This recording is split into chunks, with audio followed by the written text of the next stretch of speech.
You know the feeling, right? It's a hot day, the sun's beating down, and you've got that perfect cone of your favorite ice cream, maybe just starting to drip a little. It's just one of life's best simple pleasures. But have you ever really stopped and wondered how that creamy, frozen magic actually gets made?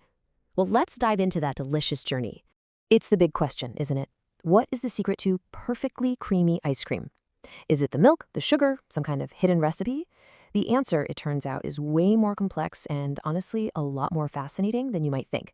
So let's find out what really makes that perfect scoop. You see, before it's even a treat, ice cream is pretty much a scientific marvel. Creating that perfect texture we all crave, well, that involves a really delicate balance of chemistry and physics. It's all about transforming a few simple ingredients into that dreamy dessert. Okay, so let's talk about the unsung heroes of ice cream, emulsifiers and stabilizers. These guys are crucial. Think of them as the peacekeepers. They stop the fat and the water from getting into a fight and separating. And, most importantly, they prevent those big, crunchy ice crystals from forming. That is the real key to getting that smooth, velvety texture. And get this, they're actual ice cream scientists. No, really, it's a real job. These are the experts who work behind the scenes, carefully measuring and testing to create that perfect balance of ingredients. So your favorite pint is the result of some pretty serious lab work. And you know, one of the most critical things they control isn't really an ingredient at all, it's air.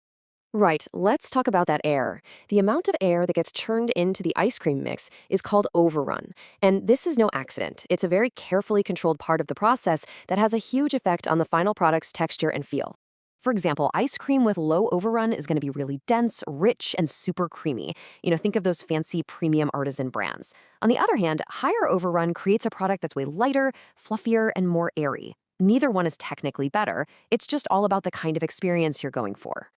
And this is wild. In some commercial ice creams, air can actually account for up to half of the total volume. That's right, the pint of ice cream you're buying could literally be 50% air. It's a massive factor in both the texture and, yeah, the cost. So, the final piece of this whole science puzzle is the freeze. And the speed of that freeze is absolutely critical. To get that silky smooth feeling in your mouth, you have to freeze the base incredibly fast. This keeps the ice crystals microscopic, so small that your tongue just never feels them. No grittiness, just smoothness. Okay, so now that we've got the science down, let's back up a little and talk about the ingredients. Let's follow their journey, all the way from the farm to the factory floor. It almost always starts with milk. First, it gets pasteurized. That means it's heated up to kill off any bad bacteria and make it totally safe. Then comes homogenization. This is a super high-pressure process that basically blasts the fat globules into tiny, uniform particles. If you didn't do this, the cream would just separate and float to the top. So homogenization is the key to that consistent creamy texture we expect in every single bite. But hey, the great news is it's not just about cow's milk anymore. You can get amazing, delicious ice creams made from a huge variety of non-dairy milks, like almond, coconut, and soy, which just opens up the world of frozen treats for everybody. So once the milk is prepped, it's time to build the base. This is where the cream comes in for richness, the sugar for sweetness, and to help control ice formation, and of course the all-important flavors. All of these get blended together to create the liquid ice cream base, which is now ready for its big transformation.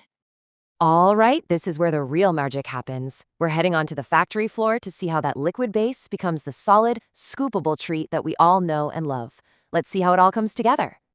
So here's the process in a nutshell. First, that base we just talked about gets combined in these absolutely massive mixing vats. Next, it's churned, and while that's happening, air is pumped in to create that overrun. Then come the goodies. All the fun mix-ins are folded in. And finally, the whole thing is sent into a freezer for that super important rapid freeze. And let's be real, the mix-ins are often the best part, right? Whether it's gooey caramel swirls, big chunks of cookie dough, or mint chocolate chips, these are all added while the ice cream is still churning. That's what ensures they get perfectly distributed, so you get some in every single scoop. Now, to get that rapid freeze on such a huge scale, factories use something called a continuous freezer. It's this incredible machine that can freeze the mixture in just a matter of seconds as it flows through. And that's what locks in that smooth, velvety texture by keeping those pesky ice crystals super, super tiny. So, the ice cream is finally made, but its journey still isn't quite over. Now it has to be packaged up and prepared to make its way from the factory all the way into your freezer at home. Right out of the freezer, a whole series of robotic arms and machines work at lightning speed.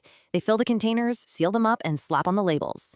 And that packaging is designed to be totally eye-catching, with bright colors and delicious-looking pictures that are meant to tempt you right from the freezer aisle.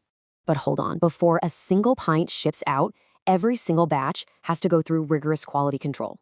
You've got experts checking everything from the texture and the flavor to the packaging itself, just to make sure that every container is absolutely perfect before it leaves the factory. And all that science and machinery leads to this, the final beautiful moment. The whole industrial process is complete, and now it becomes a personal experience. That elegant scoop on a cone, an artistic sundae, all customized with sprinkles, sauce, and of course, you gotta have a cherry on top. So the next time you're enjoying a scoop of ice cream, just remember the incredible journey it took to get to you. It's this precise process, a perfect blend of scientific precision, culinary craftsmanship, and yeah, just a little dash of that dessert magic. Which brings it all back to you. After all that science, all that manufacturing, it really just comes down to your personal taste. Is it the flavor, the texture, the mix-ins? What is it that really makes your perfect scoop? It's definitely something